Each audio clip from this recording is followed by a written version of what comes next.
Let me now introduce the Turing-Roche Festival. Today's event is particularly special as it marks the final event of our 5-year partnership between the Alan Turing Institute and Roche. The festival is an opportunity to bring together members of the Turing and Roche networks, as well as the wider scientific community, to reflect on the collaboration and hear different perspectives on key topics in data science and AI in healthcare, while also building new connections. To get us started, I'll briefly go through a few slides to introduce our partnership. As the name suggests, this is a partnership between the Alan Turing Institute and Roche. Many of you will be familiar with at least one of these organizations. The Turing is the UK's National Institute for Data Science and AI, built around a network of universities, industry, charities, and government partners. Roche is a leading healthcare company with a strong focus on personalized healthcare, and this partnership is part of its broader collaboration with academia. The partnership was launched in 2021, and its 5-year mission is captured by our North Star to improve our understanding of patient and disease heterogeneity, essentially why patients respond differently to treatments and why diseases manifest differently across individuals. Our approach, illustrated here, focuses on developing new methodologies and in statistics and machine learning to improve healthcare outcomes. So our research has been structured around these 3 core themes.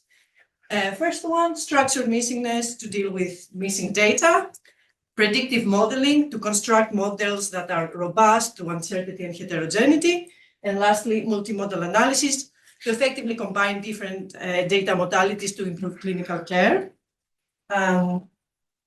Here you will see our core team spanning both Turing and Roche, alongside our research associates and, of course, our enrichment students, who will introduce shortly them and their work. Before we move into the talks, let me briefly walk you through today's program. We'll begin with this, of course, with my welcome and introduction, and we follow by our first talk from Hatim Abdulhussein on AI in practice, NHS experiences and how to engage. Then we'll have a short coffee break before moving into presentations from our Turing-Roche enrichment students, Giuseppe Tripodi, Jingyu, and Reed Naidoo, who will speak on multimodal cancer AI. And then this will be followed by Samiran Dey, who will present on cross-modal generative AI for multimodal cancer data. And then we'll close the afternoon with a networking session, giving everyone the chance to continue conversation and connect. We will introduce each speaker, of course, in more detail before our session. So without further ado, let me hand over to Rohan Tababrata, the partnerships team lead, who will introduce our first speaker for today's event.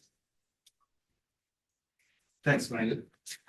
We are delighted to have as our first speaker, Professor Hatim Abdulhussein, who will speak on AI initiatives at the NHS and how to engage with it. Hatim is the Chief Executive Officer for Health Innovation Kent, Surrey and Sussex, and GP in Northwest London. He is an honorary professor of innovation and AI at the School of Medicine at the University of Surrey. Hatim sits on the National Institute for Health and Care Excellence Technology Appraisals Committee, the Responsible AI UK Health and Care Group, and the Responsible AI Institute Sustainable AI Consulting. Hatim holds membership of the Royal College of General Practitioners and Fellowship of Advanced Higher Education and the British Computer Society. Thank you, Hatim. Thank you. A real pleasure to be here. And what I wanted this talk to really do is give a sense of where is the NHS when it comes to artificial intelligence, and give you a bit of a sense of where I think things are heading, and some of the kind of particularly focus on the implementation side. So, what do you need for successful implementation and scale for AI and innovation in the NHS? And then I've got a final slide, which is, well, how do you work with us? Just to get a feel for the room, who in the room is more from, so who here works at the Alan Turing Centre? Brilliant, so it's a majority. Any clinicians in the room?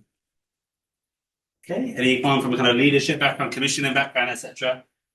No, good. So that gives me a good sense of where I'm talking to. That's how I expected it, and then I'll tailor the messaging therefore in that way. For anyone that didn't put their hand up, do you want to put your hand up and say where you come from or who you're working with or what background, just so anyone's feeling brave enough to welcome to. Mostly computational background, but Hatim, there is quite a lot of people online as well, and that would be more diverse. Yeah. That's perfect. You got a slight hand up. Oh, yeah, no, sort of statistician AI. I was at Roche. Brilliant. Perfect. Okay, good. So there's anyone else from industry as well, actually? And then maybe people online from Roche or from the industry partners. Okay, brilliant.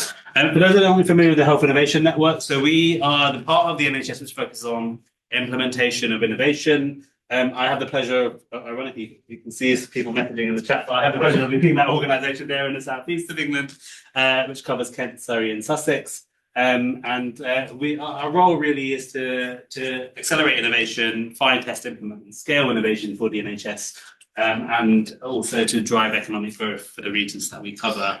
And essentially we work by, I don't know why the formatting's come out a little bit weird, but essentially finding an innovation pipeline of what technologies and innovation exist, testing those innovations in real world settings, and then if they work, adapting and scaling those innovations across different geographies. And work between the intersection of academia, industry and NHS. And these are just some impact numbers for our work back in 24-25. Across the network, lots of funding leverage for our small and medium enterprises, startups, innovators and so on. Lots of kind of direct work with clinicians and people working in service delivery. So we have kind of members of our CBD network, for example, through what we do around patient safety, direct impact on saving patients' lives, and particularly for our maternity and neonatal safety work. So just kind of broad set of activity that we do.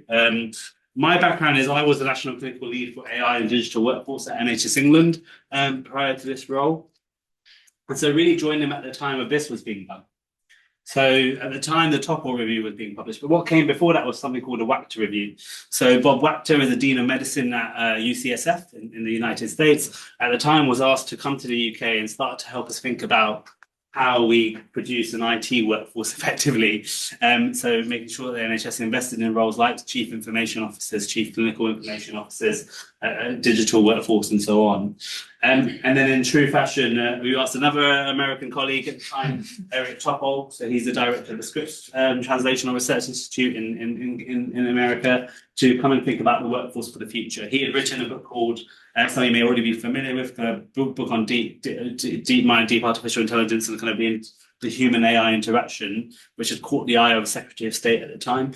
And therefore he was asked to come along and support that piece of work. But it was a really, really interesting piece of work, because I think what it did do is set out what technologies were going to change the way the NHS worked in the next 20, 25, 30 years. And at the top of that list of technologies, you had artificial intelligence.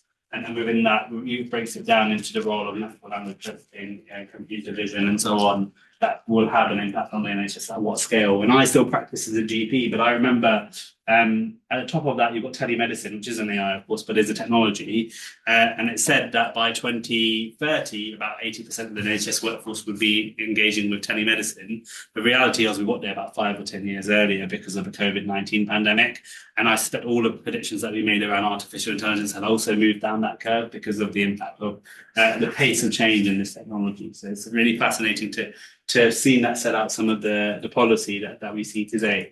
And then the most important document, I think, for the next, well, potentially at least 3 years in our current government is the NHS 10-year health plan. Okay? And that sets out the vision for the NHS in 10 years' time. And if you were to just search, actually, I should put this up, but the amount of times that AI is said in the Fit for the Future report is significant. It's mentioned almost probably in every chapter, and that shows that there's a lot of techno-optimism within government and within the NHS. The challenge is, how do we make it happen? And that's where relationships and partnerships like this are really important. That's the image I was talking about. So you can see telemedicine at the top, with the latter end of the key being kind of more the workforce engaged in that technology. You can see how it was expected to evolve, but it probably has evolved much more quickly than it has. And you can see the various different breakdown. This was before large language models, really, and world action models in the world that we're in today. So it's a fascinating space to be in. I'm going to skip through some of these very quickly, but just say, no healthcare system is effective without recognizing that it has to do things differently. That means in the NHS, it's about shifting care into the community. It's about working towards healthcare prevention. We describe it as a national health service, but at the moment it's a national health care service and deliver service that doesn't really prevent disease in many cases. Some aspects of general practice or primary care might do, but we've got to do more in that space. We need more equity in terms of access and experience. And so all of these technologies are going to be a key part of driving that. But to do it well, you've got to have change methodology, change capacity. You've got to make sure that these technologies have the right user design, user centricity to be able to work for me in my clinic room on a Friday. If there's a widget that I have to use or a tool that I have to use, it has to make my life easier. There's no point in making my life harder. Otherwise, it's never going to be adopted by me. And what's really interesting is we're seeing through technologies like ambient voice AI scribes, an adoption curve that we've never seen before. Individual practitioners just using it because it makes their life easier. It makes the job so much easier before it's even been bought at scale by health systems or providers. And that's unique to AI. I don't think we've seen that before. If you look at electronic healthcare records, which is the other big technology that kind of is pervasive through most of the NHS, there's still some trusts that are still implementing electronic healthcare records. Even those, in some cases, people have made the case that actually increase burden, they make the job harder. But with AI, that feels different, and that's a unique place to be. From a larger kind of health system standpoint, no health system is effective if it doesn't leverage digital healthcare solutions, and that includes population health-led tools that are able to understand your population better, abilities to make decisions in a cost-effective way. So how can we leverage AI and technology to do that?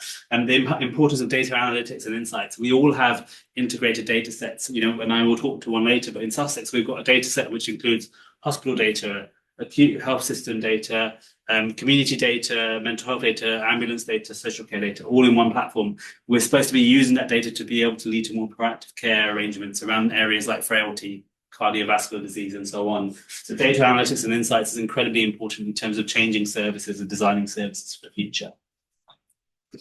I'm going to skip through this slide, but it just gives you a bit of, this one's a little bit better in terms of, well, great, we've got ambition here in the UK, but there are many other parts of the world that are doing this. And actually, one of the things I think as an NHS we haven't been in the space of up till now is really thinking more broadly about what we do and recognizing that actually we don't have all the answers here in the NHS, and there are other countries that have led the way. Couple of really good examples, Finland and Estonia, who really do have digital kind of ID, kind of digital systems that are kind of largely digitally driven. They've got smaller populations to work with to be able to move that through, but it's a real kind of interesting to see what they've achieved. In places like Australia, they've got far more activity. They've got mostly electronic healthcare records in all their hospitals. They're much more ahead of us when it comes to virtual care, remote care, because they've got much more rural populations. We can learn from them in some of the work that they're doing. So just recognizing that, Israel, they've been a leader when it comes to the NHS app, effectively, their version of the NHS app. With most of their citizens accessing that tool and technology, we're still on that journey in the NHS. So it's good to be able to look outwardly. And then we also know that reality is a lot of this stuff is being delivered in different parts of the world, with Silicon Valley and Boston in particular being kind of key hubs for where a lot of these technologies are being developed. But there's recognition that London isn't too far behind when it comes to digital healthcare tools. So we've got a really good ecosystem here. And from an economic growth perspective, this is an area where we do need to continue and really build upon. This country has had largely stagnant economic growth for about 15 or 20 years, and we're at a state where we need that to change and improve. And therefore, a digital health ecosystem that serves our populations, makes lives easier for patients, that we can enable and support, will be a benefit to all. This is lifted from our Southeast digital strategy, and we were just doing a bit of outward looking to say what exists elsewhere. Well, we know there's work being done around virtual outpatients. We're doing that in the NHS and trying to deliver appointments differently to people in their home environment or closer to home. I've talked about AI scribes. Those have scaled much more quickly in other countries in the US and Australia than they have in the UK already. They're now starting to scale in the UK. What can we learn from some of those different environments? Virtual hospitals. Seha Virtual Hospital in Saudi Arabia is one of the world's first examples of a purely hospital without any physical patients within it. Purely remote services delivered from that type of environment. And there are other examples actually we've seen in China and so on. And then what can we learn from other sectors like the retail sector that, influence decisions around purchases, around understand your data and so on. Can we do more of that to be able to understand service users, people's data, to be able to design service that meet their needs, to be able to engage them more actively in prevention of disease, which is where the value will be. Again, so to come back a little bit odd, but just to give you a sense, this is a bit of an overview of where we are now within the NHS. So the foundations are there, but they're uneven. We've got lots of legacy systems in different parts of the NHS. Within my own geography, we've got different electronic healthcare records in different hospitals. So actually the data is all coming from a different place, and that's something to recognise. And one of the challenges that we have when you've got lots of different legacy systems in different places is they might not be interoperable. The data might not speak to each other. The data might not move in the most effective way. And that's one of the challenges that we've got. Trust is a huge area. So there are national standards now coming through around things like ambient voice technology. There's a registry. These are the trusted solutions. These have got the recommended approvals, our medical devices and so on. But there's still inconsistent application of those frameworks and those standards. And there's still variation in terms of who has AI policies, AI guidances within their organizations, which are important to be able to support the use of this. And the third area is skills and capabilities. AI skills still lag behind many other many other areas, and that's something that's a huge challenge. If people don't understand, even at a basic level, what AI is within the workforce, they're going to be much more likely to be against it. In fact, the Health Foundation did some research that showed that. So if you're more familiar with AI, you're more likely to be net positive about its use. And that applies to both the NHS workforce, but also the public. So there's still work to do around increasing skills and capabilities in AI. And finally, the NHS loves a pilot. We've got a different pilot to scale. We've got to make stuff happen across different geographies. And so spread and adoption of technology still remains slow. So how can we solve that problem? One, evidence is a huge part of that. Are we getting the right type of evidence at the right stages? I want to talk a little bit about AI governance. This is a paper that was published last year. There you go. Mackenzie was here at Alan Turing Institute. We did a piece of work with Mackenzie and the team at the University of Cambridge and their Human Inspired AI Institute to really look at different use cases around AI across sectors, so not just in healthcare, and to look at different approaches to governance across different sectors. And this was really helpful because we know in healthcare we're one of the most highly regulated sectors in the world, and the country, and therefore being able to look at that more broadly was a good piece of work. And the way we described it in the paper in terms of the different level of kind of governance around AI is low levels of kind of institutional oversight and governance. So ad hoc practice, which will happen in some settings, but actually the majority of stuff will sit on this other end of the spectrum, which is regulation, i.e. legislation, so rules that are enabled by law that have to be in legislature. And then industry standards, and this is the type of standards that NHS England set, organisational policy, so an individual hospital or practice will set its own policy, and then best practice within that. And the other bit that we looked at was human AI interaction and human AI oversight. So we are still very much at the stage where the majority of our use cases are human-led with AI assistance or human-approved AI. With agentic AI, we obviously are moving into the more autonomous AI space. What does that mean in terms of the way we work? And this is a bit of an overview of the different use cases that they found. And as you can see, majority of the healthcare cases still come with that level of regulatory backing because they have to, because of that, the reality is that it needs to be safe, it needs to be backed by legislation. And that's where our organisations like the MHRA, CQC, HRA, NICE will come into play in terms of driving some of that. And you can see in other sectors like education, we're getting a much more ad hoc this. So it's interesting to see the difference. You'll notice that finance is very similar to healthcare, two very highly regulated industries, and so you can expect that the use cases are going to be largely in a similar space. This is just a bit of diagramming around different roles of kind of human AI interaction and where AI plays a role within that setting. So many of you will be familiar with some of this, but it gives you a sense of where you've got kind of a human check, a human review of the final output, while the human much more involved at an earlier stage so it can modify even the input and less the human very much in the loop. And then we diagram that a little bit. We also published some work with NHS England a few years ago when I was there to look at how we build confidence in AI. And this comes back to the point that I made around the Health Foundation, saying if you're more familiar with AI, you're more likely to be net positive about it. So you've got this clinical use layer, which is the use of AI in a clinical setting. And that really needs specific areas like user design, needs a recognition that AI brings biases, but we already have existing biases as clinicians in terms of our cognitive biases. So new biases that AI might bring, like automation bias, or it might bring ethnicity bias, and so on. But there are existing biases that we already practice with. We practice with pattern recognition, and there are so understanding some of those biases that are playing how they interact is really important. And then more down the layer, you've got governance, and this is where I talk about regulation. Liability is a huge area yet. No one's really solved liability. When I spoke to the General Medical Council a few years ago about this, they said, we'll wait for case law. Well, I think you're not far away from getting some case law in this space. That's speaking to the NDU, there have already been referrals for the use of AI in curriculum and so on. And then implementation is, do you have an organization that's able to implement an AI tool? Does it have the ability to have the right strategy? Does it have the ability to have the right skills and capabilities to be able to use AI as an organization? Does it have the right policies in place and so on? And so we outline what's important there.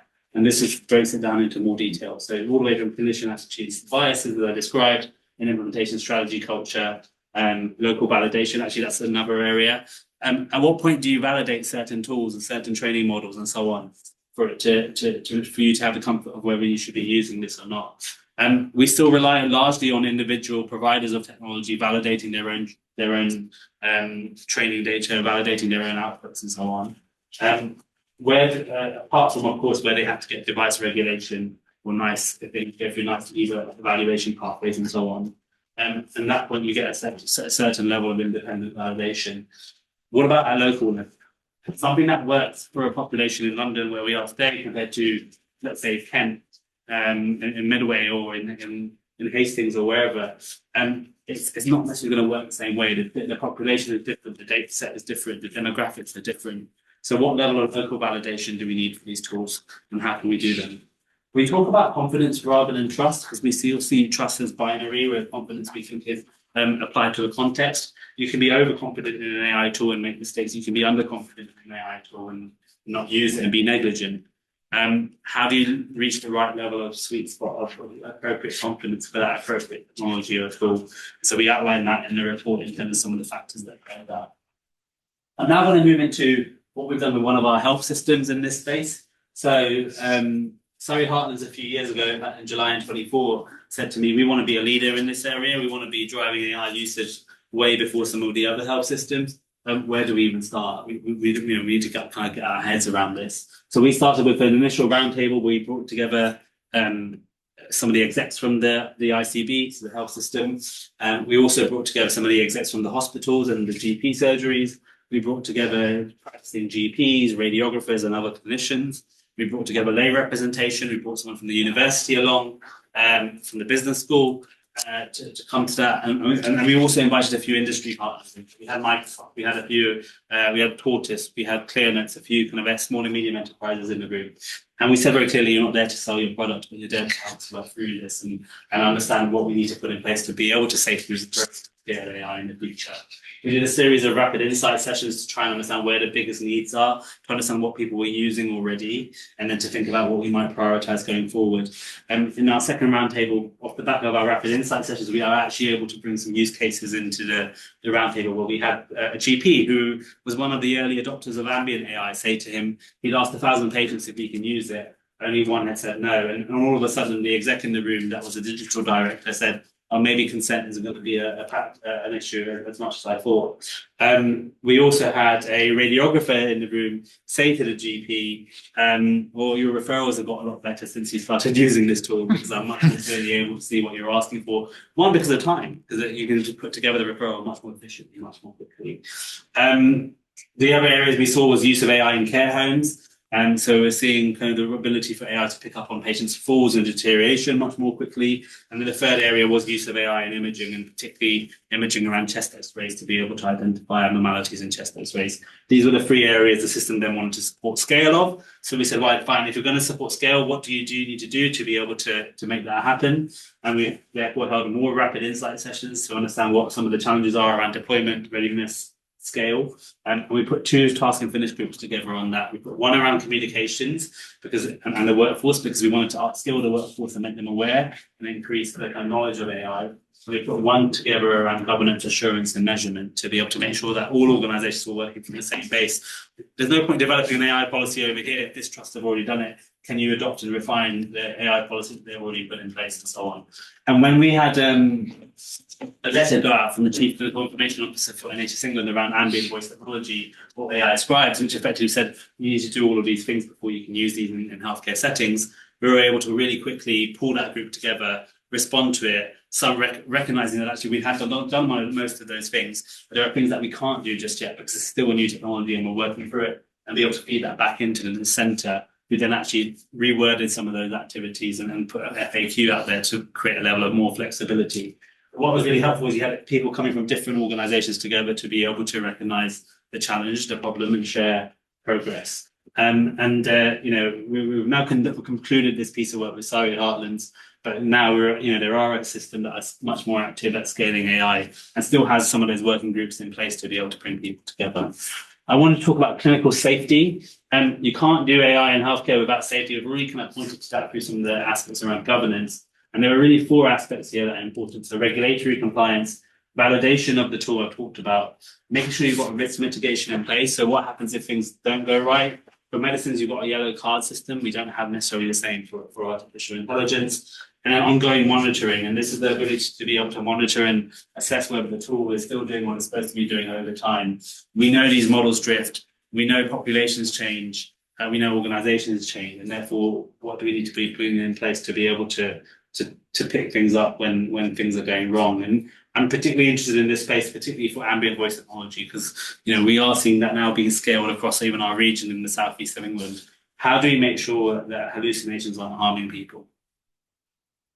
A few other kind of key principles. I'm not going to go into safety compliance, we've talked about that, but health equity is another key area. So making sure that if you're developing something, you're doing research in something, making sure it's representative truly of populations. And we've also developed toolkits for our commissioners and our innovators that they can access to say, right from the off, what are the key factors that drive health equity? So what are the 10 principles? And how can I design something that meets those needs? And the last bit is people empowerment. So when you're doing your research projects, when you're doing your programs of work, recognize that we need to engage the public in this space. And we do a lot of that in Kent, Surrey and Sussex. So for example, we run the citizen panel around digital and data and support and then engagement on people being able to understand the need of where AI use cases might come in and be able to feed that on their role and the type of outcomes that they'd like to see in this area. I want to share this with you. I think this is really interesting. This is from Sloan Kettering in the US.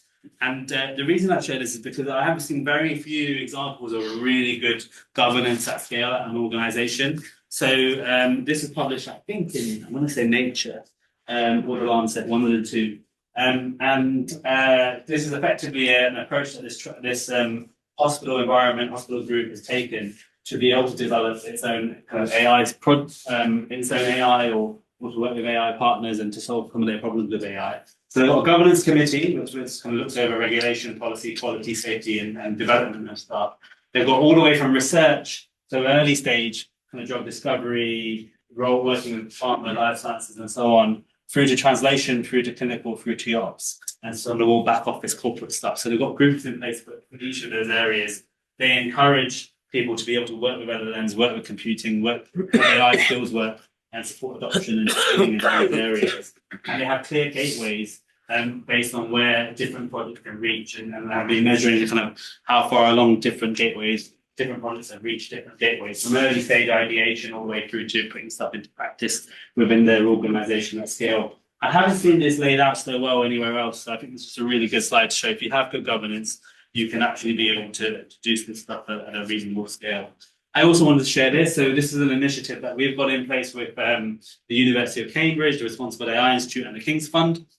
And really what we're trying to solve here is with agentic AI, as these technologies kind of continue to pervade and develop, is how do we create the right ingredients for real-world evidence, safety, evaluation, and testing of these solutions. And then also make sure that we actually influence national change and policy out of that. So you've got ourselves as the kind of innovation adoption sites, being able to bring some of our hospitals and GP surgeries who are willing to test and try some of these tools into play. We've got Cambridge within their Trustworthy AI Lab. We provide the ethics around the research capabilities around ethics, around evaluation, around benchmarking, methodology, and so on.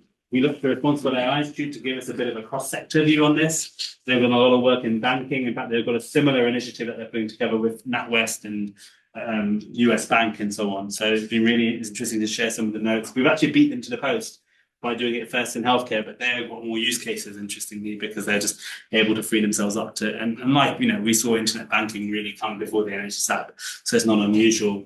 But we're able to share some of that learning and bring together concepts of global standards in AI into play when we think about agentic AI. And then finally, the King's Fund to give us that kind of assessment of, well, what is the impact of the workforce? How might things change? How might we be doing things differently? So this is a bit of an architecture that, if anyone wants to come and talk to us about, we're keen to work with partners in this space. And I was going to quickly talk about our secure data environment. I was going to present that with a use case. Let me just check on how am I doing at the time? I've got perfect. The reason why I'm going to present it because it brings it to life a little bit. So this was a piece of work we did with Pfizer many years ago, who essentially said, we said with Pfizer, we wanted to understand how good people are looking at their medicines information. So those of you that's ever been prescribed a medication or gone to the pharmacy and bought an over-the-counter medication, what comes in the box where you get a leaflet? How many people have read that leaflet when they get a medication? So we've probably got 4 people in the room. That's unsurprising. Yeah, that's roughly the amount of people that will actually read that leaflet is about 30% or so on. And even then, there's a question mark of whether you understand that leaflet. It's incredibly small. The writing is incredibly small. It's not personalized. It's something that has to be in the box from a regulatory standpoint. But actually, it's not sustainable to put paper in a box that necessarily doesn't hold value and so on. So what we wanted to try and understand is how might you do it differently in the future? Well, look, what we did recognize is actually most of the time, what people do is they want to go and either look online for information, or they're going to actually ideally look for a healthcare professional, be that a pharmacist or a doctor, to give them some of that information.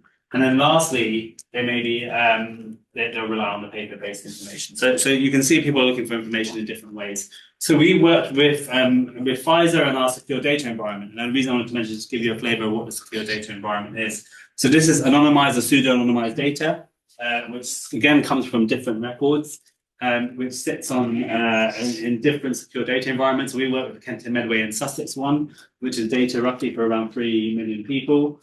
And what we do is we're able to have clear governance in place and opportunity in place to be able to work with that data for the right reasons. And one of the things that we've been doing in there is developing a bit of a sandbox to try and then think about how we can design medicines information for the future, which is much more personalized to the individual, which has the right standards in place to be able to draw down data from different places and then test this in a living lab setting to say, does it actually improve the information that you therefore then give to certain patients and measure the outcomes from that. Many of you are familiar with sandboxes, but these are just environments which you can have a clear scope and test things within a gated, safe environment, which isn't going to cause any harm to people, where you're not able to identify anyone in any way. It's a very clear and narrow scope. You've got to have good governance in place, but agile governance. There's no point in having too much governance that you can't access the data. And I know about when I speak to colleagues, they say how difficult it is to do research with NHS data. Well, here's a way you can kind of navigate some of that by working with a secure data environment. And just to reassure you, whilst we support one secure data environment, they all talk to each other and they are working in collaboration. So where you need maybe a specific type of data set, there might be some secure data environments that have more of that, imaging data, for example, or where you might need strong primary care data. We're particularly good for that one. So that we can have a sense of where some of that data might sit across the NHS. We've also got some of our Great Ormond Street data in our secure data environment. That's great for pediatric data and so on. And largely it's driven by participants. So what are people hoping to see? What are people hoping to solve? And it allows us to learn, work with regulators to be able to understand, and MHRA are working with us in this area. And so within that, you can co-design things for the future, you can collaborate, you can understand data, you can do life touch evaluation, and you can bring the right people together to be able to develop things for the future. And to be able to do that well, you've got to have clear collaboration agreements, clear information governance, arrangements that are already in place, and through our clinical advisory group and patient advisory groups, user research, have the safe user research environment set up, and then be able to move it into practice as well through the living lab and evaluation and publication. And so we've been doing this with the use case around patient information, or we've been building pilots and caveats of patients who might exist on our data set, understanding with specific use cases around specific medications or treatments, drawing that out a little bit, but then also then testing that within the system to be able to produce a leaflet which takes into account someone's sex or gender, someone's allergies and warnings, the language they might be able to converse in, and other considerations to be able to develop something that would be personalized to them. And then work with organizations like Patients Knows Best. So if those aren't familiar, it's a patient portal where people can access their information and data, their medical records, their treatments, and so on, a bit like the NHS app. Largely came before the NHS app, so it's still largely used instead of the NHS app, but it's in top of all the NHS app. And we've been working with Patients Knows Best to then say, could we design it within the app, personalized leaflets that are personalized to that individual, by looking at, so what it does is it looks at data for people like them, and is able to then work with their kind of live environment to do something that means something specifically to them. This is the more technical slide in there. I am the clinician in the room. Many of you are much more familiar with this than I am, but it's typically kind of how it's all kind of working together, the application, the interface, the environment, and the relationship. So if anyone's interested in that use case, please do reach out. But the key bit for me is to say that there are data sets. There are areas where we're keen to work with, particularly researchers more, who are solving real world problems, trying to make care better and answer really important questions. We do that in a safe and an ethical way. So if anyone wants to engage with that environment, please do reach out. And that brings me nicely to the kind of final slide before we can enter time for some questions and discussion, is overall tips to engage with the NHS when it comes to artificial intelligence. One, right from the off, start aligning what you're doing to policy and strategic drivers. This is a 10-year plan. And one thing I've learned from working on various policy documents is policy doesn't shift that much, even in 5 years. So if you looked at the 10-year plan of today, you'll see lots of similarities with the 10-year plan that came before, and so on. So we don't just suddenly start bringing all these sorts of new things in. So if you start to align your work with policy and drivers, one, that can help you gain funding. I think it matters a lot when you go to a UKRI or an MRC or Innovate UK with this is what NHS policy says. This is the problem. This is what the NHS wants to solve. These are the outcomes that it wants to see. This is how my research is going to help that. Engagement with implementation of research early. So we work with we host the implementation arm of the NIHI Applied Research Collaborative. That's more about translating research into practice. Engagement and the health innovation networks are obviously in this space as well. So engage with implementation entities as early as possible, because it's all well and good putting research together, but if it's never implemented, and we know there's a 17-year lag before something enters NICE guidance, before people use it at scale in the NHS, we're all failing. And from a research standpoint, you haven't seen the impact that you thought your research would make. From an implementation and a patient benefit standpoint, we're not doing the right thing by our patients. Engage with real world data where possible, because that helps you understand real world problems and real world outcomes. And I think what we'll hear for later today is some examples of where that's been done, which is great to see. Include clinicians in your work, be them academic clinicians or even non-academic clinicians. So people who are kind of working at the coalface in organizations in primary care or in hospitals. It's important if you can engage them. It'll give you a much more real world understanding of what your research is trying to achieve. And again, help you with that kind of implementation there. And then the final thing is just be engaging with the right networks and the right settings. So NHS people live in a bubble, and we tend to go to the same events and the same gatherings. And so I guess meet us where we are. And that can be at kind of NHS Confed Expo, which is a large kind of NHS conference where NHS leaders and clinicians go to. That will be at specific clinical forums. The Royal Colleges, for example, will host specific conferences and events. So definitely would recommend going out to some of those. And when it comes to digital health and AI, there's the Health Excellence Through Technology, there's Digital Health Rewired. These are specific conferences where digital leaders in the NHS, you can find them. So really understanding kind of what relevant forums are the right ones to be at, to be able to increase your engagement and get in front of the right people and kind of see the greater impact of your work is thoroughly recommended. So please do reach out. That's quite a little weird. It's Hatim Abdulhussein at NHS.net. We'd love to hear from you, and happy for any conversation questions. Thank you, Hatim, for a fantastic presentation. So one of the things that we have at Health Innovation, all Health Innovation Networks have this, is a team working with people in communities. So we actually have staff who engage patient representatives and patient groups in our work. I mentioned earlier with our secure data environment, We have a patient advisory group. We have a citizens panel, and one of the first things that we've done that no one else has done is we have actually developed a social license with that patient group to say these are the remits and the responsibilities that we're going to have when it comes to working with NHS data, partnerships, research and innovation in this space, and we developed that in collaboration with patients. We also do a lot of work with third sector, so patient groups, so Age UK, Alzheimer's, and Macmillan and so on. So we do lots of work with those bodies. They are incredibly important in drawing the right kind of expertise. We have lay representatives within our organisation that we work with and we support and we bring into pieces of work that we do.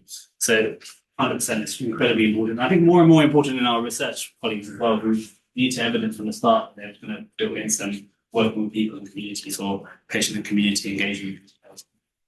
The one thing I would say though is a lot of the traditional forums for patient engagement are still, they're not necessarily the most diverse.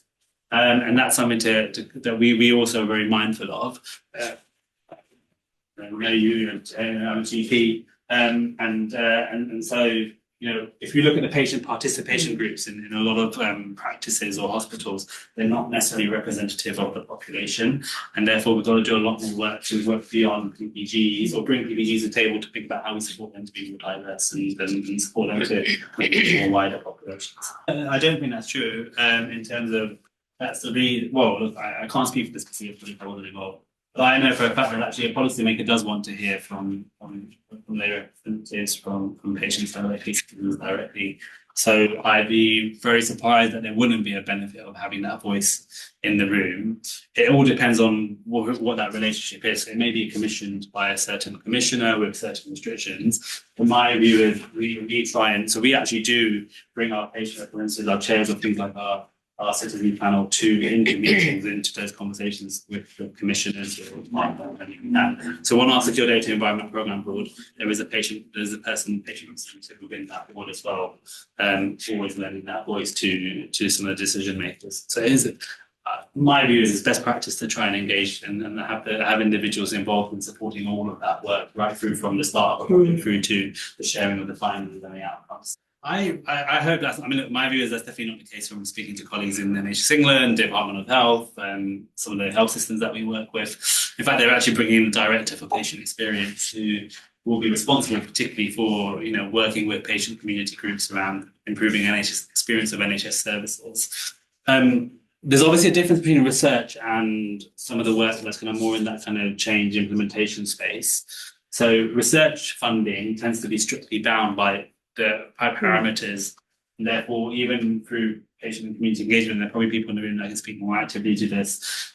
You probably have a certain set of requirements that you have to work with as part of that grant. I think that's different to designing and changing and developing services and differently. But actually there is no restriction. You shouldn't be engaging citizen panels and so on. And NHS has a citizen assembly, for example, where things are taken to, etc. And ICBs will have similar kind of things in place. So there might be a slight difference with something that was grant funded, which comes with specific restrictions in terms of those findings and the outputs. Definitely engage with your local health system, your local health information network. I'm sure we'll be happy to hear from you. I know you will be Imperial Healthcare Partners for North West London. So please, do reach out to this organisation. Thank you so much. We have another question in the room. Hi, thanks for your talk. So you mentioned before that you said something which works in London may not necessarily work in Kent. But the main problem we're seeing now is there's a lot of pilots happening. And whenever an AI company moves to a new trust, they want to pilot on their own trust. And the government identified this as an issue and introduced the Innovator Passports initiative. So I want to ask from your experience, have the Innovator Passports worked? And is there anything more that could be done? So one thing is policy takes time. So we haven't seen the Innovator Passports in action just yet. But they are still kind of in that phase of discovery and then move into bringing them to life. I think it's a really good policy, and I completely that was for a pilot that might be worth 25k for a company to then have to do all that governance again. It's just not feasible for these organisations, and these are companies that are not looking to set the world on fire. They're just looking to survive a lot of the time and actually contribute to economic growth and creating jobs and so on. So my view on this is we need to recognize that a certain level of evidence needs to be provided, and it might look differently for different use cases, but also have mechanisms in place for being able to, one, take evidence that's been generated elsewhere, and then commissioning pathways in place to be able to buy stuff and do stuff at scale. So this is something that I've been working across in the southeast of England, where we have an office for ICB, so that's 4 health systems together covering a population of 9 million people, who are able to come together to now start to say, what are we going to buy and do at scale? So we've been looking at AI in dermatology, for example. Everyone's going to do that. This is how the pathway is going to look. This is how we're going to use the technology.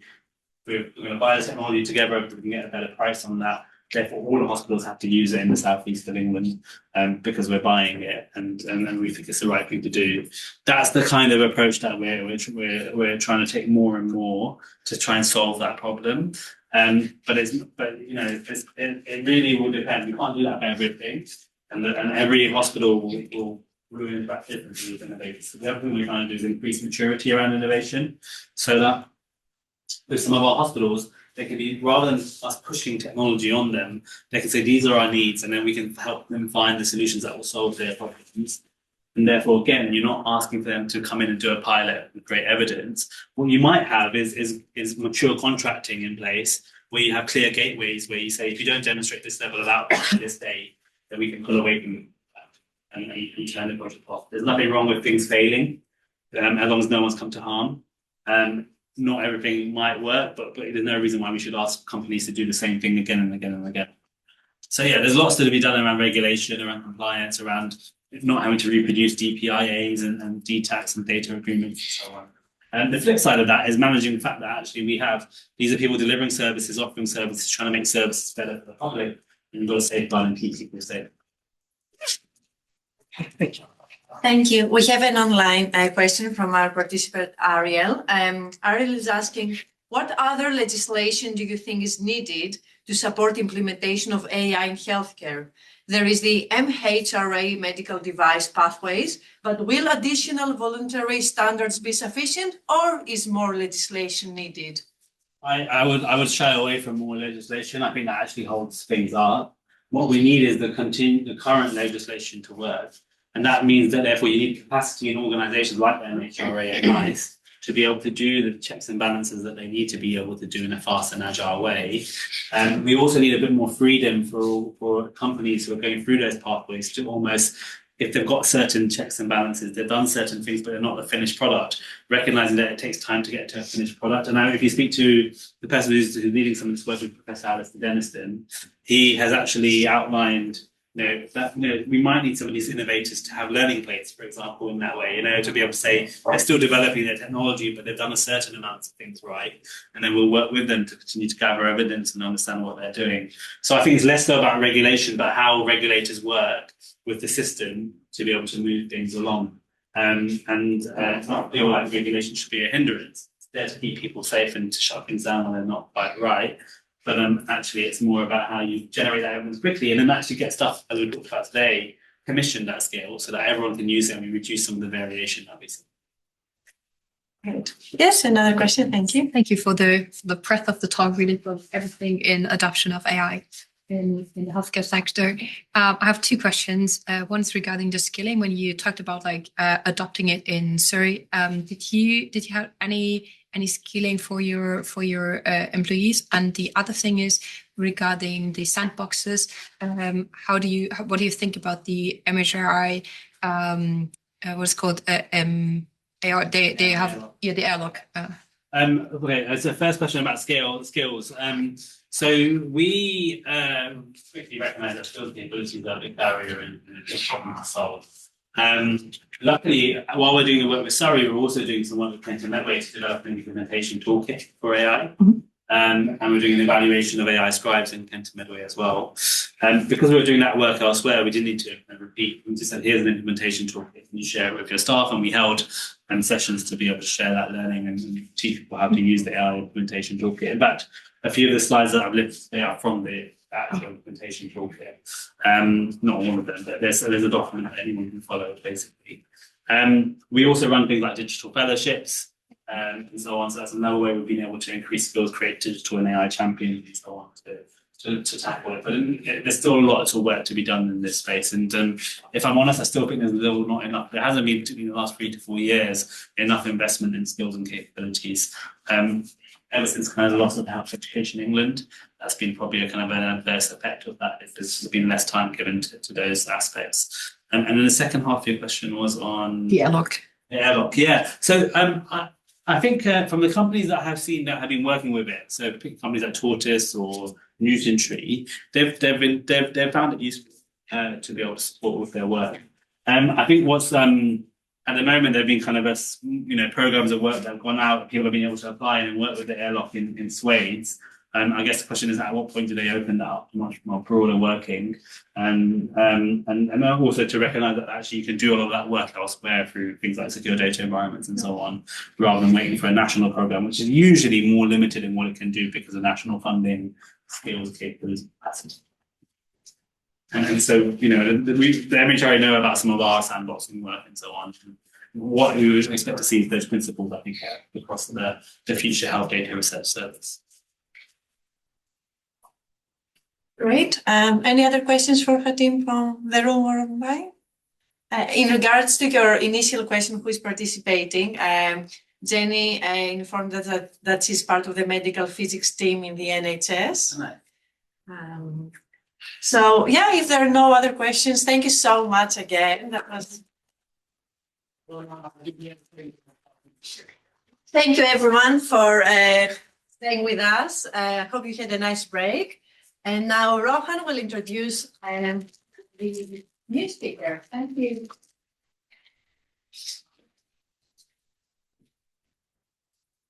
Welcome back, everyone. So the second talk is from our Turing enrichment students. They are part of the Turing enrichment scheme. This talk is by Giuseppe, Jingyu, and Reed. Reed is away on a conference. So we have Giuseppe and Jingyu presenting today. Jingyu is a PhD student at University of Bristol. Her interests are in explainable AI in healthcare. Giuseppe is a PhD student at University of Manchester, and he is working on multimodal AI in healthcare, especially uncertainty quantification. So over to you guys.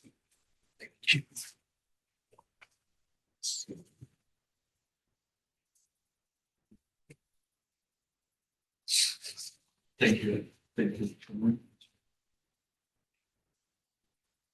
So, good afternoon, everyone. We're enrichment students and a part of the Turing-Roche partnership.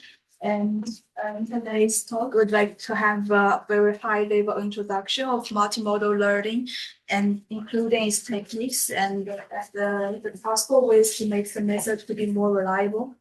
So, about the multimodal learning, when we first come to thinking about the extensor data, some of the multimodal data sampling we use, for example, the TCGA is publicly available, and some industrial level data sets like the Alice, which uses.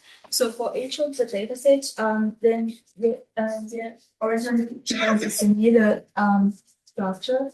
Like they are basically organized by different diseases, and for each of the diseases, it has different patients. And for the patients, it could have a link to different modalities like the medical images, the text data, or the genomics information. So we think that all these modalities are very important because they could have somewhat distinctive features for that disease. And if we could extract patterns, that could be useful to help assessment of the medical answers.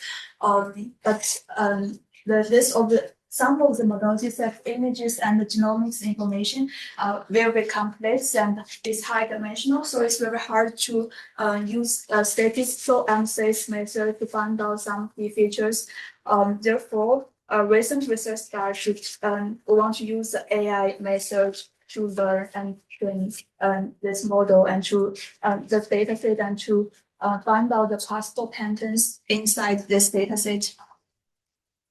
How to use AI method to learn these patterns. There is a straightforward example. So here we have some clinical information. We want a new network to train on this clinical information, and the trained models is expected to have the ability of predicting the risk of the disease for children patients. And similarly, we could use this group replace this clinical information with other data modalities like the image data or omics data to train to have the trained models. But the challenges here is if we only train the model with one modality, the trained neural network may omit some important information from other modalities. That comes to our question, like if we could combine different modalities together and to train to let the model to learn everything from different modalities, that would be a multimodal learning. And this is the overall pipeline. So it's generally have 3 steps. First is when we have the different modality data, we want to use the encoder to generate its corresponding embeddings. And when we have the different embeddings from the data types, we would go to the second step that will then use some fusion methods to combine the different embeddings together. And after getting the fused embeddings, we can create some predictive models for the downstream tasks like the clustering, regression, and classification. So this is a general pipeline, but in real practice, if there is a new task and we train the model from the very beginning, that will be very time costly. So for example, if we have the image data type, it also has different modalities, and the image data is really big. So if we want to train like the encoder to generate the image embeddings every time, it would be computing expensive. And the possible solution, the recent work do is we want to to propose some foundation models. That means we want that the model pre-trained with a massive image data set. And when this foundation model is pre-trained, we can directly create the embeddings from the pre-trained model. And here is the evolution of the foundation medical foundation models trained on the image modality.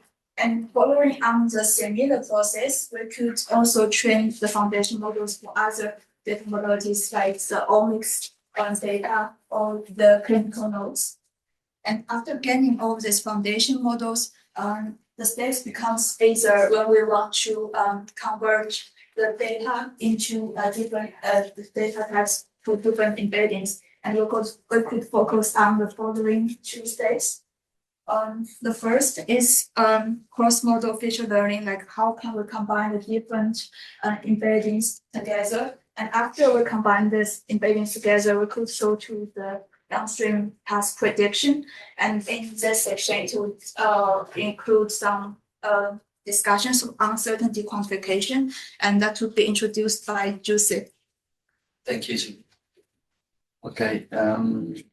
Okay. Now let's go like a bit more into details into this concept of cross-modal learning, which is like at the base of what we're doing in the theory and on the multimodal applied to cancer AI. The point here is that if you want like this very informative whole slide images, we already have this very informative data. The question is, why do we need to pair these images with omics data? And what do we get from that? Well, the answer to this question is that every single modality is bringing something different to the data.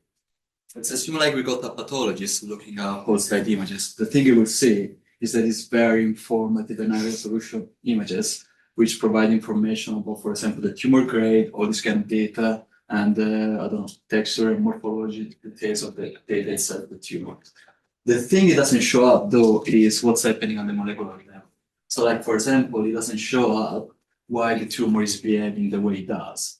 To provide this kind of information, we need to have like different kind of data. And in this case, like omics, transcriptomics, all this kind of rich molecular information and data can provide this very specific and detailed data. What's the downsides of like having omics data is that they're very difficult to get. and usually they're not like paired with whole slide images. And there are like different sources of like images we can use and like molecular data we can use. Something I quickly want to mention is the whole slide images. They're probably like the most common one and they're easily to get. And another interesting aspect, interesting data is the spatial transcriptomics, which are kind of like doing another step in combining together the data, the images from the genomes of the cancer itself. The point is that now we got like these two different modalities. How do we combine them to get the most out of this? One of the simpler approach that we're still using is pretty much a review. The thing it does is kind of like combining together the two modalities at the early stage, and so that the model can actually see from an early stage the combination of these two modalities and can actually learn from the beginning like this very fine-grained information. The downsides of using this kind of approach is that it requires to have like data from the beginning, something that doesn't actually happen usually in practice. Another approach we can use is array fusion. In this case, what we do is kind of like embed the whole slide images and the omics profile at a later stage. So we train two different coders to provide these different embeddings, and then we combine the embeddings. The pro of using this kind of approach is that we can train the encoder on a different level. We can switch the encoder. We can, I don't know, change the one to like a better one. The downside is that the two modalities that are combined together at a later stage. So like some very specific information may be missed. In addition to these, the comparison of the two approaches, that like the early fusion actually requires more data, something that usually we don't have. While with the late fusion, we can actually like, I don't know, we get to play with the encoders and all this kind of stuff. However, what's really happening in practice is that we can use like this kind of approach. It's more like versatile and can be used in many cases, which is the cross-modal attention. What we do in this case is that like for each specific page of the whole slide images, we use like the classic attention mechanism where the page is actually querying the omics data to see, for example, like which specific molecular pattern is more relevant to the page in the images in this case. And the same stuff can happen the other way around. So this approach is actually more versatile, so can be actually combined with the early or let's say fusion approach, and is actually more reliable and it is to actually double check what's happening at the attention method. So we can see like, for example, where the attention is being focused on, like what kind of molecular data are actually seen in the whole slide images and something.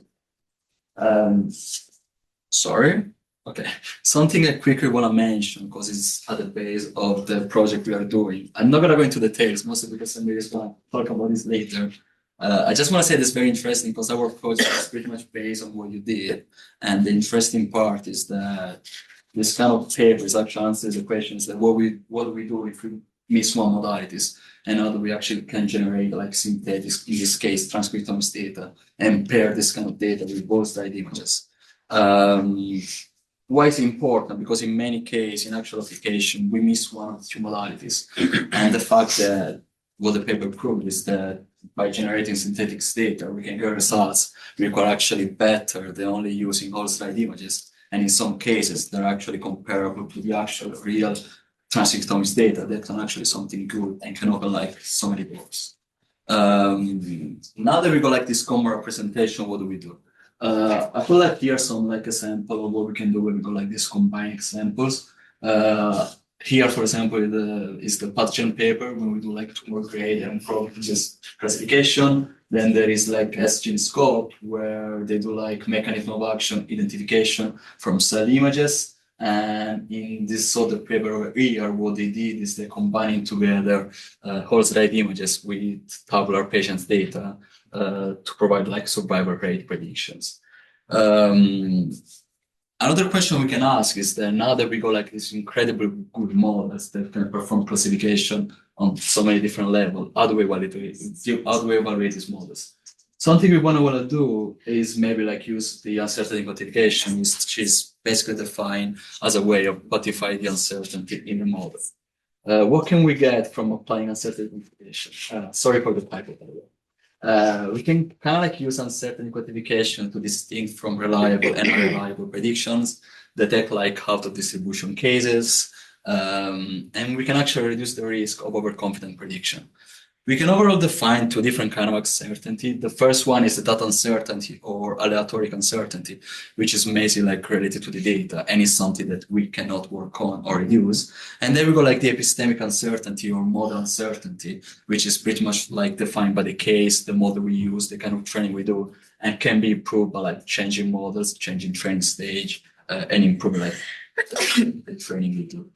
UQ has been applied in medical field in many different applications. These are just like a couple of examples. And overall, as I was mentioning before, in many cases, it's actually used to define auto distribution of like uncertain samples in order to like flag these samples and stuff like that, so that the physician can actually double check the specific cases. A specific approach of UQ I want to mention is conformal prediction, which is pretty much a distribution-free, model-free framework that we can actually wrap around any single machine learning model and transform this kind of model. Instead of returning a single prediction output, return like a prediction set with mathematical marginal covariance that the true label will end up in this prediction set. How does it work? We go like a simple calibration set, and then we compute a non-conformity score into the set, which is pretty much the score to define how wrong the model is on this set. Then we define like based on the coverage we want to get, we get like the threshold. So we define this 0.5, and then we compare every single sample on the test set with this threshold to define if the output will end up in the prediction set or not. Has been applied in pathogen as well and in other different applications. The advantages of using conformal prediction is that, as I was mentioned, it's model agnostic, so it can be applied to any single model. It doesn't require pre-training. It doesn't require training the model again, which in the medical field may be quite expensive and require many resources. And it actually doesn't matter the distribution of the data, so they can be applied like in any different scenario situation. Now we're going to go more into details into the explainable AI applied to the medical AI. So after we have introduced much of the feature learning and predictive methods. So the questions comes here is like the overall multimodal learning process becomes quite complex, and some users might worry like how can we trust the decisions made by this model. So here we'll introduce expandable AI, we also called XAI. Which refers to we want to provide the explanations to the model behaviors and the decisions to the users to gain their user trust. And when we're talking about XAI, we should consider its scope and the stages and some method dependency. So for the local explanation, it refers to we want to provide explanations for a specific case or something like we want to provide some personalized explanation for a patient. And for the global explanation, it refers to more general explanation, like for the whole group or some disease, or for the mechanism access of the models itself. And for the stage of explainability, the intrinsic interpretability refers to like the model itself is explainable. But for the multimodal learning, because the overall process is quite complex, so what we're currently using are mostly the post hoc explanation. And for the method dependency, model-specific XM method means this XM method can be only applied to the models with a specific architecture, and model-agnostic XM method means it can be applied in models with any architecture. So here is some commonly used XI method called SHARP, LIME, and GradCam. They are based on the different technical details, but their main idea is similar. Like we want to use this XI method to find out some key features or some key areas that contribute most to the model's decision and give that as explanation to the users. So in the previous work, they have been using this like XM method to identify like maybe the key differential genes or some regions that very remarkable in the whole slide images, but all this method have been within one modality. And we're wondering if we can, if like there are cross-model XR method that can consider different modalities. And there is a recent practice called ROSA. Its overall idea is it uses a generative model, the language model, to generate the textual descriptions, and it uses the textual distributions to explain the image itself. And the overall idea is it can extract the image embeddings and also the textual embeddings, and it do some alignment learning. After learning, in the explanation stage, when we have image data, and it could use the Shapley value to calculate which patches, like which blocks contribute most for this image. And when we find out the most important blocks, we could use the similarity calculation and to find out the textual distribution that have very high similarity to the corresponding patches, and use that textual distribution descriptions as the explanations. So that's different from the previous XR method. That maybe previous XR method will only like highlight this area is important, but we don't know why. So in this method, it generates textual information to explain this this block.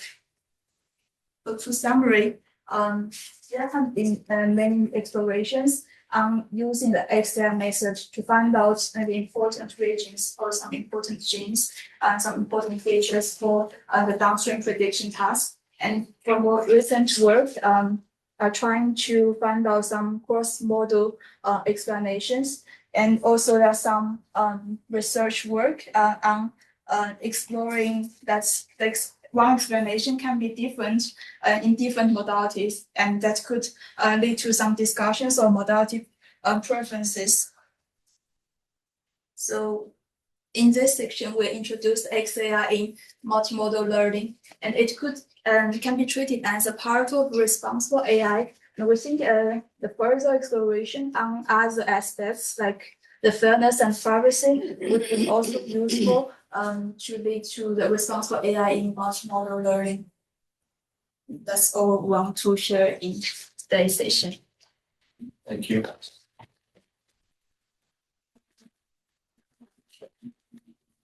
Thank you so much. Are there any questions or yes? I know that the fusion model aspect.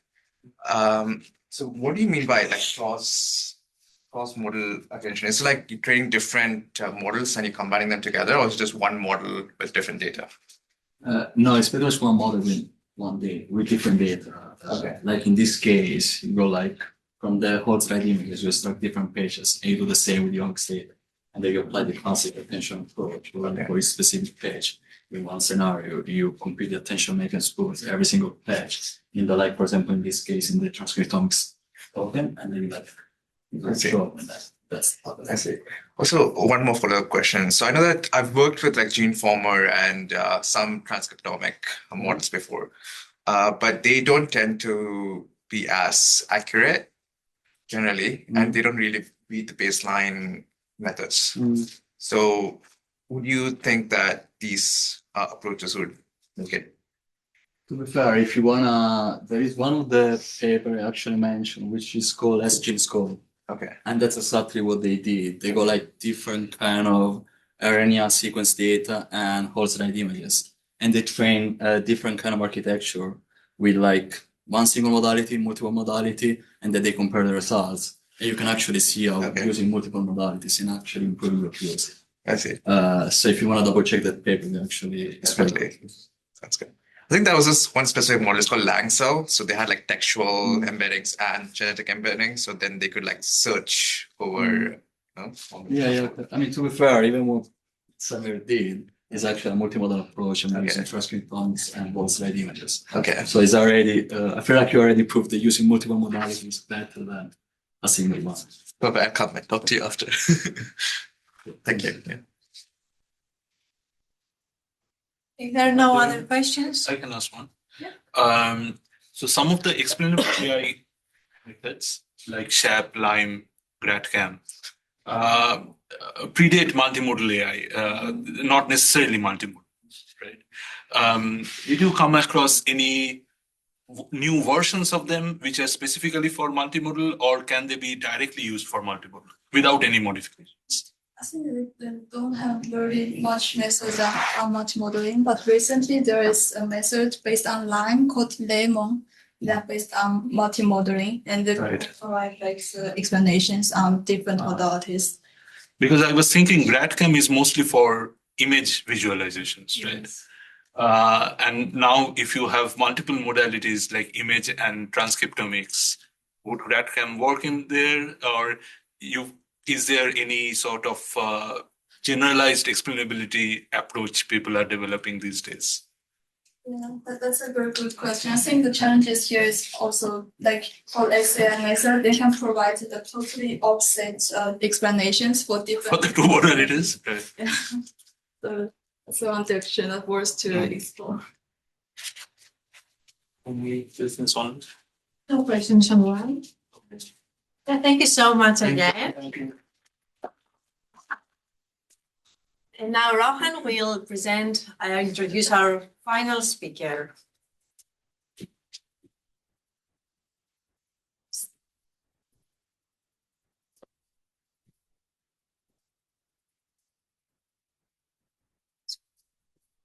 For our final talk, we are delighted to have Samiran Dey. He's a visiting researcher to the Turing-Roche partnership from India. So Samiran is a senior research fellow at the Indian Association for the Cultivation of Science, which is actually the oldest active research institute in India. He is a recipient of the prestigious Chanakya Fellowship there, and he works in multimodal cancer area. He has been working very closely with the Turing-Roche partnership and recently published a paper in Nature Comms, which he will be presenting now. Over to Samiran.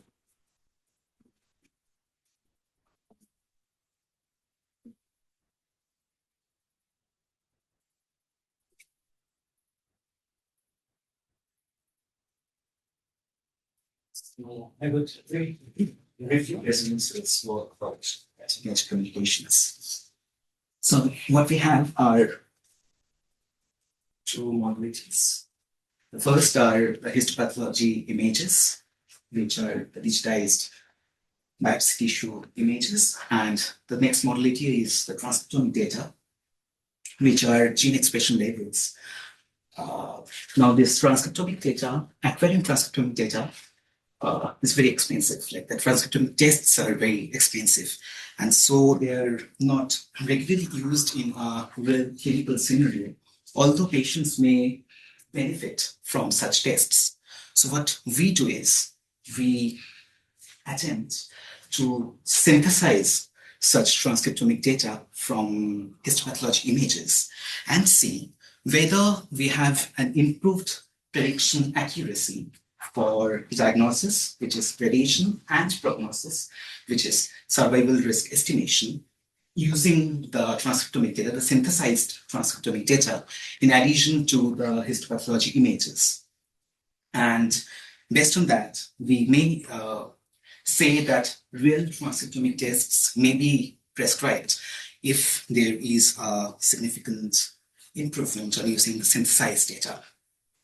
So it kind of acts as a down to the real test, although, of course, we can't rely on those in a real scenario. So the main component of the model which synthesizes transcriptomic data from WSI images is this genomic guided co-attention. What it essentially does is it emphasizes on WSI patches which are more relevant in predicting. And these are some of the other components. The model which we propose is PATCHEN. It's a diffusion-based transformer model. So it infers using denoising for T time steps we have the WSI patches as the input, and what the model generates are synthesized genomic data for different gene groups. So tumor suppressing genes, oncogenes, these are different groups of genes, and we have certain genes and their expression levels basically, which are being generated using this model. So what we find? We find that the synthesized transcriptomic data is significantly correlated to the real ones. So we check across different data sets, including the TCGA data for different cohorts like glioma, renal, uterine cancer, breast cancer. And also we check for another data set, the CPLAB data set. These are all publicly available data sets. We also check performance for the different gene groups separately. And we do conclude that the synthesized transcriptomic data is very close to the real ones, at least correlated to the real ones. So the next step would be to see whether adding this synthesized transcriptomic data helps to improve the performance, the predictive performance for prediction and risk estimation. For that, we use a baseline model called MCAT. However, we experiment on how to use this transcriptomic data, or rather, in which level do we use it. And so we have different settings where we do not use the transcriptomic data at all. We use the transcriptomic data only to attend to the important patches. We use it for attending and risk and prediction. And we see that the best or the optimal performance is obtained when we use it for selecting the patches and for risk estimation directly. So that's what this framework shows. We have transcriptomic data used directly for risk estimation, but not for gradation, and of course in the coattention. And we use the loss, which is a combination of the survival loss and gradation loss to train this model. And this is what we find, that using synthesized transcriptomic data significantly improves the risk estimation performance, and there is no significant difference between using synthesized and real transcriptomic data. The performance is very close between them. And indeed, there is an improvement in performance when synthesized transcriptomic data is being used along with the WSIs. We have similar results for gradation, where we also see that there is significant improvement on using the synthesized transcriptomic data. So overall, we would say that the results obtained using the real data and the synthesized data are very close. And indeed, we have an improvement in performance on using the synthesized data, a significant improvement. So these are explanations to what is being predicted. These are the co-attention maps for the different gene groups, where we see how these gene groups attend to the different WSI patches. So you see that the co-attention maps for the real transcriptomic data and the synthesized transcriptomic data are very similar, and hence we would know how or why the predictions are similar. We also evaluate how similar are these co-attention maps, and we see that they are very correlated for different datasets and cohorts, cancer cohorts. We also see how the attention values corresponds to true and false grades, and we see that we always have higher attentions for regions which predict true grade and lower ones for false grades. We can also use this model to visualize the heterogeneity of tumor in WSI, and these are such illustrative examples where, although the model has been trained on entire WSI, if we infer using a single WSI patch, we would know the grade of that particular patch, and hence we can kind of study the heterogeneity in the WSIs. And how do we use this heterogeneity to explain the predictions? We see that predicting for individual patches and predicting for the entire WSIs makes no significant difference. And hence, we can use this distributed prediction as an explainability tool to the synthesized predictions. And we also observed that we would have higher accuracy when we use high resolution WSIs than low resolution ones. So here is where comes clinical interpretability. If we look at this image, these are the regions of higher grade.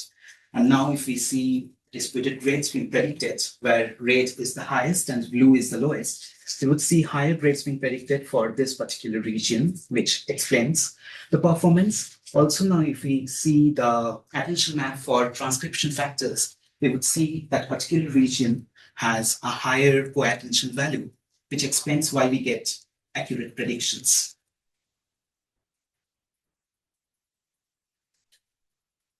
And next we come to uncertainty analysis. Uncertainty analysis is particularly important to kind of give an estimate of how much a model can generate, the diverse range that a model can generate for a particular patient. So we use conformal prediction for that. This particular thing is for synthesizing transcriptomic data. So what we do, we see how much are the synthesized data and the real transcriptomics different. And then we take a quantile of the difference. And then what we do is we add that quantile and we subtract that to obtain a range of synthesized gene expressions that the model can generate. Now, this particular thing ensures that the ground truth transcriptomic data is present in the range with a probability of 1 minus alpha, alpha being the permissible error rate, which we consider to be 0.1. Thus, this range, the predicted range, would guarantee the presence of the ground truth transcriptomic data by 90%. And we also have something called the conditional coverage property, where we do the same thing for the different gene groups, where GI are the gene groups, and we would have this condition ensured for the different gene groups. We do a similar thing for survival risk estimation. In a similar way, we get the difference of the scores, and we get the quantile, and we add and subtract to obtain the bounds, the risk bounds within which the ground truth risk is ensured, is guaranteed to be present by a probability of 90%. And a similar thing for gradation. However, for gradation, the methodology is a bit different. We obtain the scores subtracting the probability of the individual class from the ground truth probability, and the rest remains same. So what we have for gradation is a set where the ground truth grade would be present by a probability of 90%. And these are some of the uncertainty values we have for the different cohorts and the data set. And we see that the uncertainty mostly is around 0.5, which explains performance.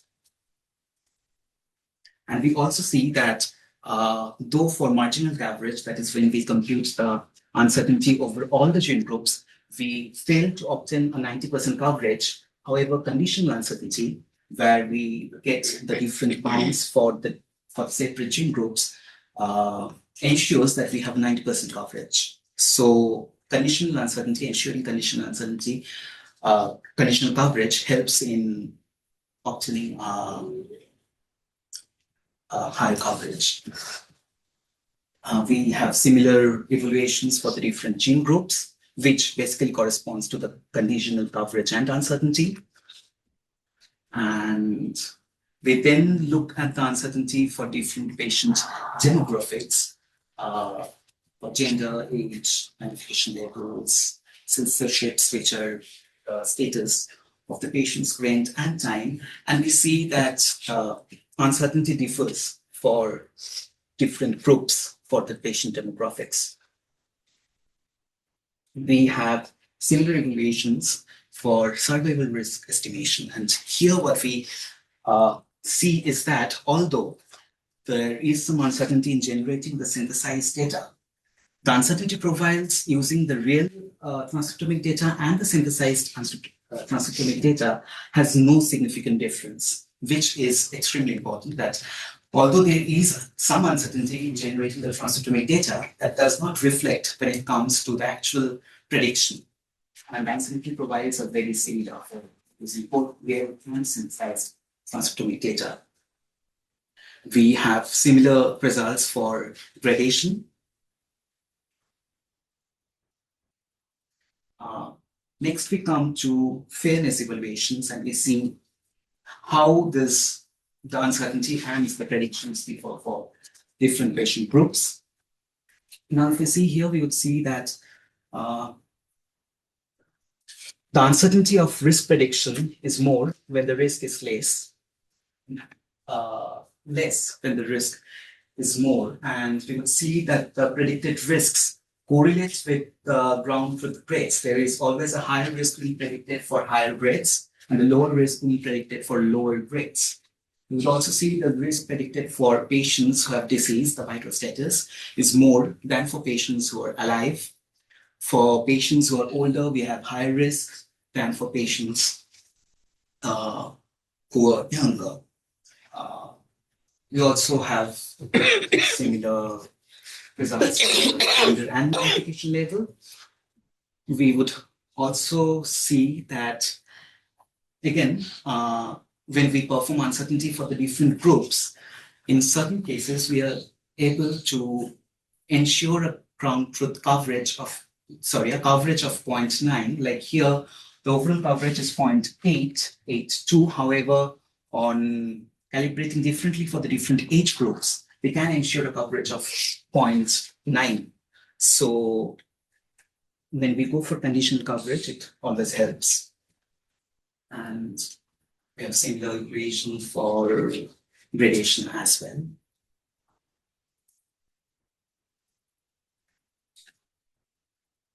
So that's it. Thank you.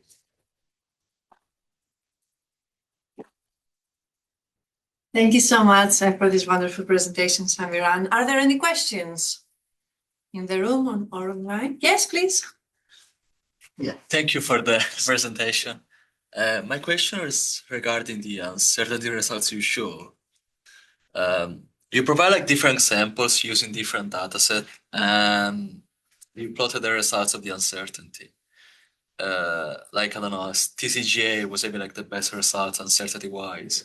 Is there like any general evaluation you found like regarding the different kind of data set and why the results of uncertainty were different from each other? Like they were kind of like order of magnitude of difference between like TCGA and the other one. And I was wondering if you have noticed like why for some data set the uncertainty may be like so much higher. Okay. I would say it mainly depends on the kind of data, like on kind of patient data. So it's basically patient specific, since we get the different bounds for the different patients. So it rather depends on the patient, and since the patient cohort is very different for the different data sets, we can have very different uncertainty profiles for different data sets, and in fact cancer cohorts. Okay. Thank you. Yes. Sorry, I really like your presentation. I just have a quick question regarding how the gene. You mentioned about you doing like synthetic data and stuff like that, but sometimes the models hallucinate, and also gene predictions may not conform to real world cellular logic, right? How are you dealing with that? Are you doing something like physics informed modeling, or is it? No, we are not. What we are doing is this uncertainty evaluation to know how much reliable are this data. So if the uncertainty is really high, probably we are not going to use that for prediction. But then we have very correlated synthesized data. Okay. That is what makes more sense in the downstream tasks like prediction or analysis. Correct. Perfect. Thank you.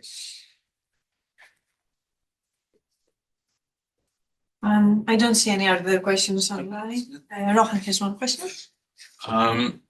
Even if the uncertainty is patient level, since we are calibrating for each cohort, wouldn't that take care of it, of that difference?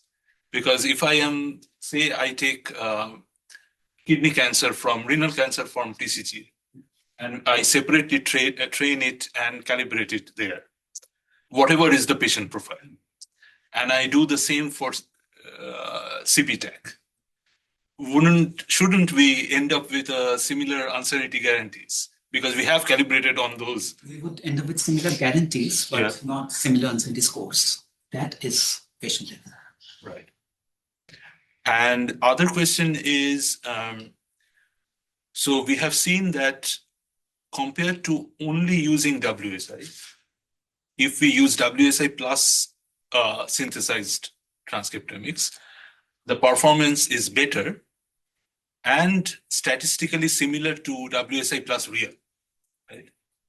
So is the claim here that we don't need to do real at all or something else? We of course need to do real tests, but this acts as a suggestion whether we need to go for a real test or not. Right. So it's a triaging. Right. But if we know that, okay, so but the question here is, if suppose for a patient we see that if the WSI plus synthesized data is already giving similar results, then why do we still want to go for the real? Because we cannot rely, even though we have done uncertainty estimates, I guess, we would anyway need to go for real tests. But we can of course decide whether we need to go for a real one, whether it would benefit, the patient would benefit from a real test. Here we have mostly used bulk transcriptomics, right? Can this be also used for spatial? This can be used very much for spatial transcriptomics. Have we can you simply train the model for spatial transcriptomics and that works. Have you done that or going to present somewhere or? No, not on this model, but yes. Not on this model. Not on this model. Okay. But this model can be adapted for spatial transcriptomics. Right. Okay. Okay. Great. Thank you. Thank you so much. Thank you, Samiran. Yes, I would like to thank all the fantastic presenters that we had today. And of course, thank you so much for staying online and in person.